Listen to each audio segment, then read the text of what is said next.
Hi again, everyone. Gary Digital Williams here on Boxing Along the Beltway. Our news and notes for this week, and we have some breaking news that really just came down the wire moments before we went on the air. And I'm just going to read this right off the wire, so to speak. The World Boxing Council has been notified by the DC Boxing and Wrestling Commission, this is from FightNews.com, by the way, about an adverse finding for the banned substance Ulsterine in the post-fight anti-doping test from Lucien Bute. Now, remember, Bute challenged Bout back on April 30th at the DC Army for the WBC Super Middleweight Championship. The bout ended in a draw. And that was back on April 30th. And after the bout, they had the post-fight drug test, anti-doping test, and Bute had,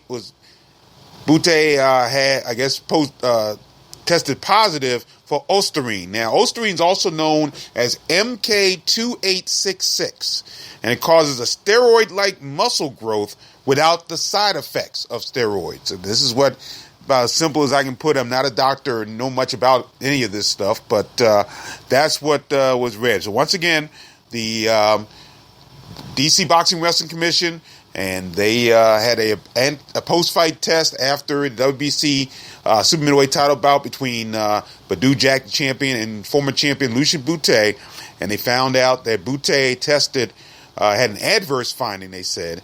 I guess that's positive for Ulsterine. Now, the DC Boxing Wrestling Commission will follow its rules and regulations regarding anti-doping and will be in consultation with the WBC and its clean boxing program, and we'll know more in the coming days. That just broke moments before we went on the air today, so that's our top story. Lucien Bute once again testing positive for Ulsterine, a substance that causes steroid-like muscle growth without side effects. So, breaking news right off the wire just before we went on the air today.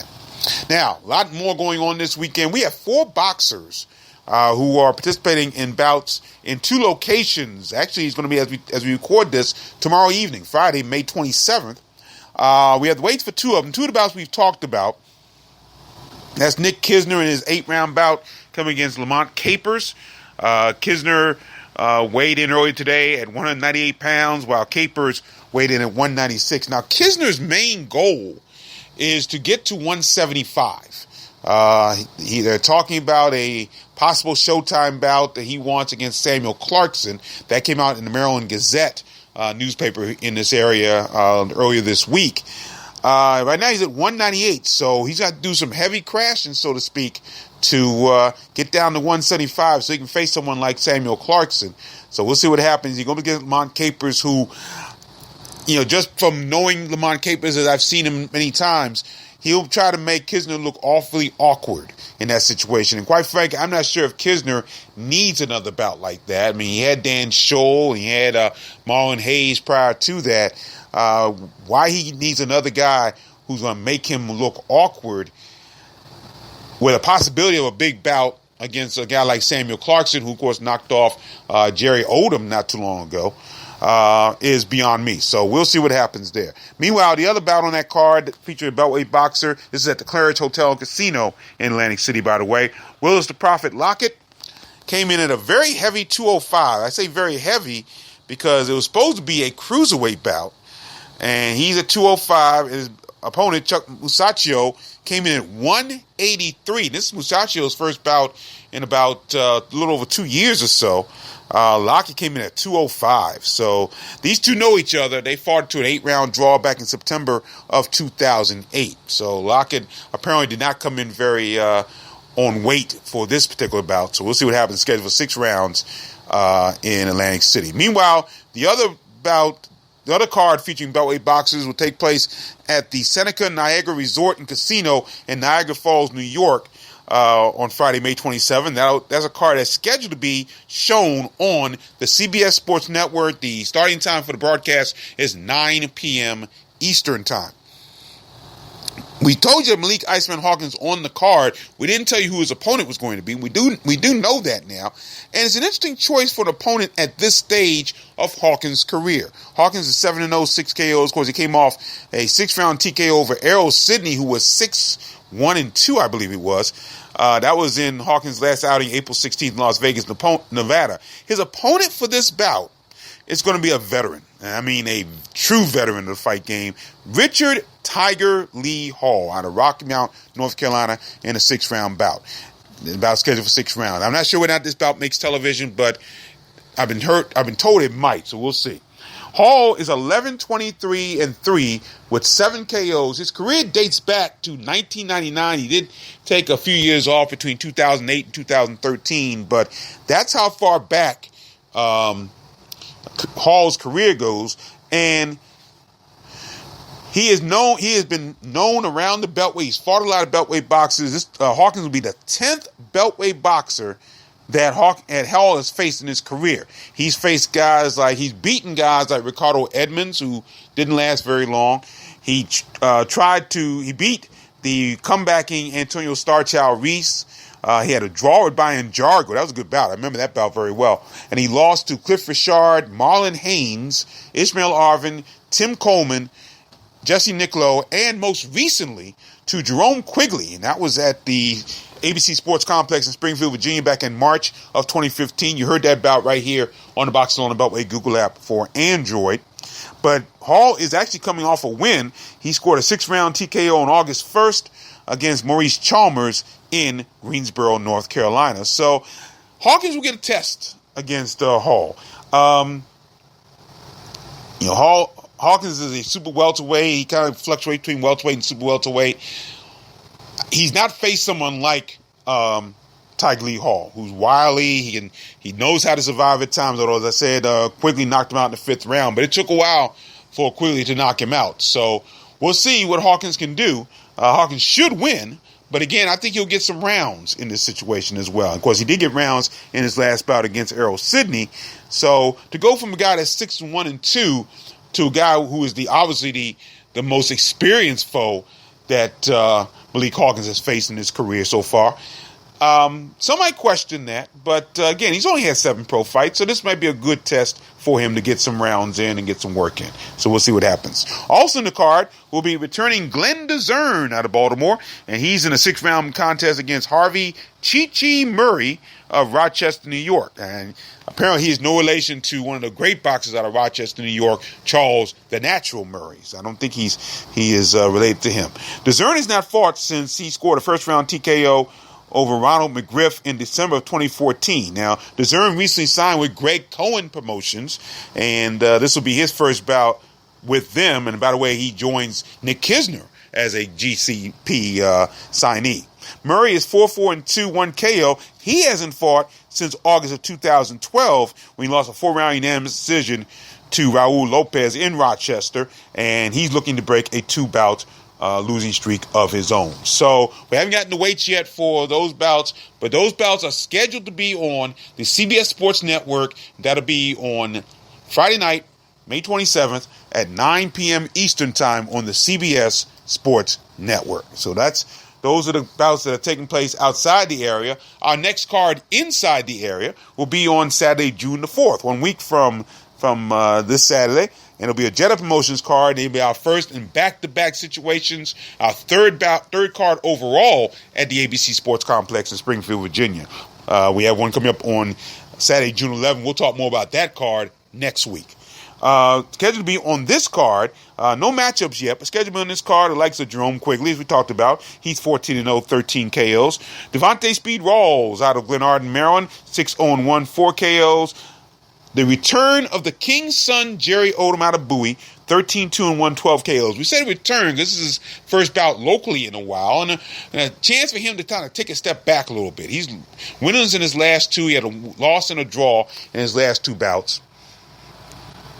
And 2 of his last 3 bouts, and he had an easy win in between there. But he's going to take a step back a little bit and see what he has going forward, because the last couple of times in the bright lights, he has not done very well. Well, let me phrase that. That's not true. Because against Ronald Ellis, I thought he did very well. I thought he won that bout, but he got a draw out of that one. Of course, the knockout against Samuel Clarkson as well. So I've been interested to see what Jerry Odom will kind of refocus a little bit and see what happens there.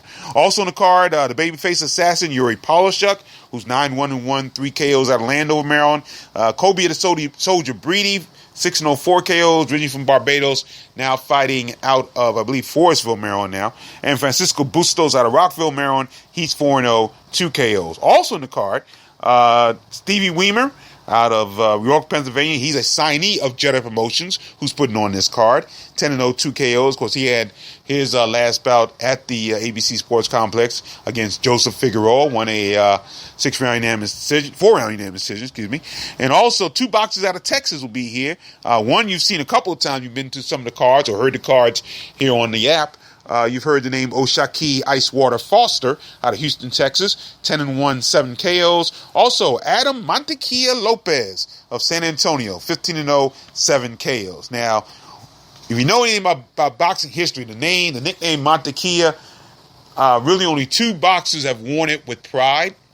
Of course, the original Montequilla was Jose Napoles, out of, I believe he was out of Puerto Rico, Jose Napoles, former world champion, and another former world champion close to our area, guy I believe should be in the International Boxing Hall of Fame. Why he is not, I do not know, and I've just heard he has come back to this area. He now trains boxers at the Hagerstown Boxing Club in Hagerstown, Maryland. We're talking about Simon Montequilla Brown, and he holds a lot of memories for me. He, out of the, I think, 17 world champions I've covered over the past 32, going on 33 years now, he was the first for me. He was my first title bout against Tyrone Trice, the second time around for them at the DC Armory. And he lived in California for a while, but I heard he's back in the area now, training boxers at the Hagerstown Boxing Club in Hagerstown, Maryland, and I'm so glad to know he's back in the area again. He's very close and dear to me. My father actually was a school teacher in D.C. and taught him in middle school, and I got a chance to know him off and on for a number of years, and always a huge fan of the 3-time world champion. So that's going to be just a little off the subject a little bit, but Adam Montequilla Lopez out of San Antonio, Texas, 15-0 and 7 KOs. Once we get matchups, we'll give them to you. And, of course, we'll be on the air live from the ABC Sports Complex, Springfield, Virginia, on Saturday, June 4th for the call around 7:55 Eastern Time p.m. Eastern Time from the ABC Sports Complex. And, again, our first back-to-back shows, our second show overall from the ABC Sports Complex. Now let's turn to the amateurs. A lot going on in the amateurs this past week. Congratulations to Franchon Cruz, the light heavyweight out of Baltimore, Maryland. She's a multi-time national champion. She won a bronze medal in the 2016 Women's World Championships in Astana, Kazakhstan this week. Cruz actually got that bronze medal by defeating Maria Kovac of Hungary by a 3-0 decision in the quarterfinals. But she lost this morning, as a matter of fact, we record this Thursday morning, to Jiali Yang of China in the semifinals. So she will get a bronze medal in that situation. She joins the likes of Clarissa Shields. I heard Marlon Esparza also lost, who was a bronze medalist in 2012. I think Shields won her bout in there. She, of course, won a gold medal at the 2012 Olympics in London, England. Closer to home, BC region for the second consecutive year did not bring home a national Golden Gloves championships. And again, we're in a little bit of an impasse right now as far as the amateurs are concerned. As far as the open division is concerned. We had 4 guys get to the quarterfinals, 2 went to the semifinals, and Troy Isley out of Alexandria, Virginia, fought in the finals of the 165-pound division. He lost a 5-0 decision to Isaiah Jones of Detroit, Michigan, this past Saturday. Now, one boxer from the region, Nicholas Sullivan out of Portsmouth, Virginia, won the Sportsmanship Award in the 132-pound class. So, again, it's a little bit difficult nowadays. I mean, it's just we have such talent in the amateurs for the last few years, and now it's kind of going away, and we're waiting for our juniors to come up and become novices and open boxers in the next few years. And speaking of the juniors, we'll talk about them in just a second, but we have have a little bit of a a little bit of a gap right now, as we've talked about for quite some time. But hopefully in the next few years, our juniors will indeed fill that gap, and looks like they're on their way. And this is what we're going to talk about, and it's part of the podcast. We have 21 young boxers who are going to be heading to the Junior Olympic Nationals in Dallas, Texas, on June 26th through July the 2nd. And what's interesting about this is that the Potomac Valley Association of USA Boxing really only budgeted their money for about 12. So they were even surprised that we had 20 boxers, and some of these guys are going to be real good boxers in the next few years or so. I don't want to name any names. I don't want to forget anybody, but you can see the list on my blog, Boxing Along the Beltway. But suffice it to say, that is our next wave, so to speak. And again, the Potomac Valley Association, PVA, really only budgeted for 12. So you're going to need some donations. We'll need your help. Now, they are going to have a card on June 17th, which I believe is a, don't quote me on this, but I believe it's a Saturday. Friday. It's a Friday. Friday, June 17th. Friday, Rosecroft Raceway in Fort Washington, Maryland. We'll talk more about that a little bit later on. But part of the reason for that card is to raise money to send all 21 boxers to Dallas, Texas. In the meantime, you can help out by sending a donation. You can go online to www.pvaboxing.org. That's Potomac Valley Association, PVA. P as in Paul, V as in Victor, A as in Adam, boxing.org. There's a site there. You can send money. Any contribution can do. You can also join them on June 17th at Rosecroft Raceway for the card there. But they need your help, and they deserve your help, folks. They deserve your help. These young guys are our future in more ways than one. A future in the classroom. I know many of them are stellar scholars in the classroom, as well as stellar boxers in the ring. And I think they are where our next wave are. Okay? Our next wave is going through, and they're doing so well as boxers right now. We talked about some of the achievements, guys like Mike Reed and Demetrius Bowden, Jared Hurd, Damon Nicholson, and Antoine Douglas, and so many others have made in this boxing business, coming off their stellar amateur careers. So now there's a little bit of a gap, and we're coming back a few years down the road with these guys that you're going to see in the juniors right now. So,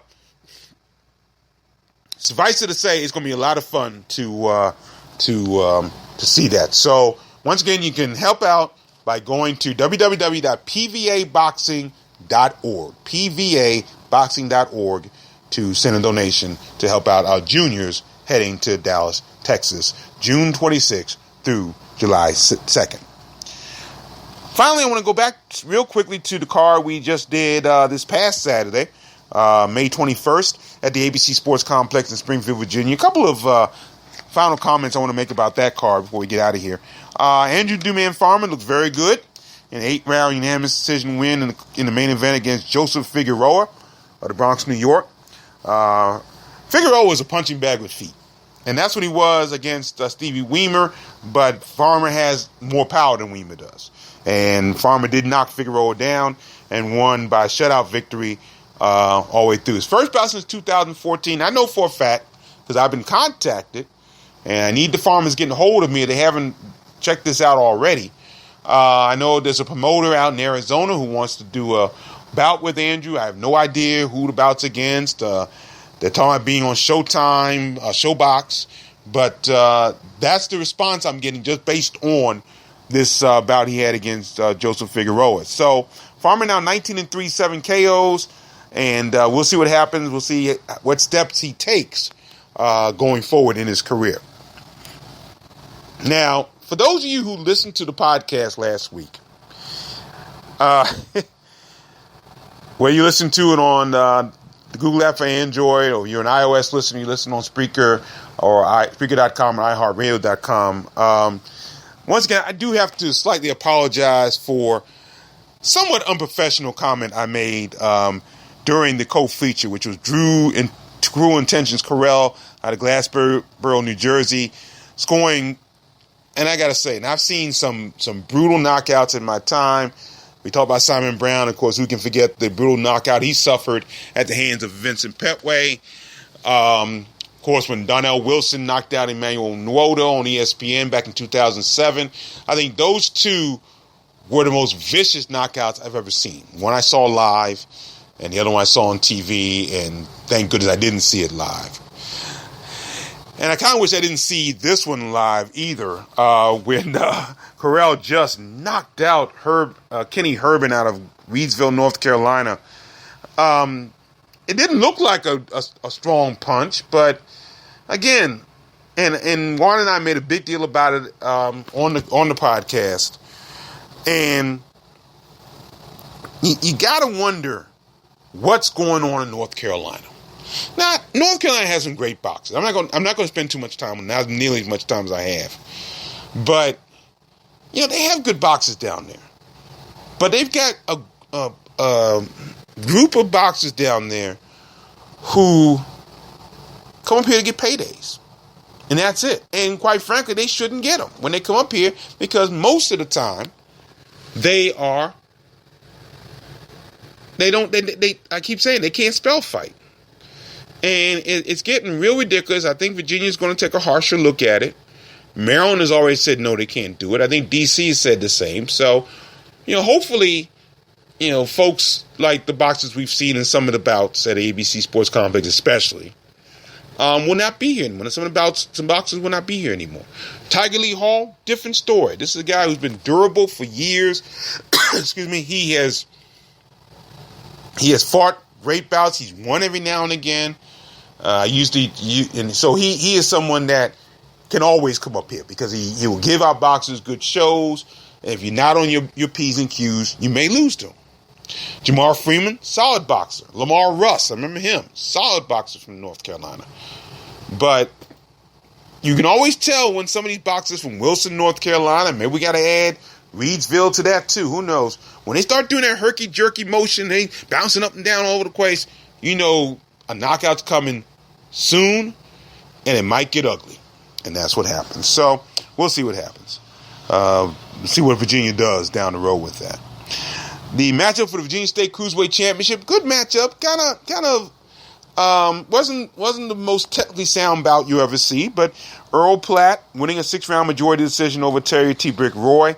Earl the Bull Platt, I should say, Virginia Beach. Did well with a straight right hand to the body. Really good bout overall. So good win for Earl Platt.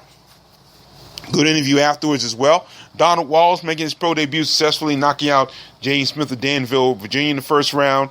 And Boogeyman Bowling, Matthew Bowling out of Fort Valley, Virginia, stopping Brian Otey of Lansing, Michigan in the first round. So that's a brief final note on the card last Saturday at the ABC Sports Complex, Springfield, Virginia on May 21st.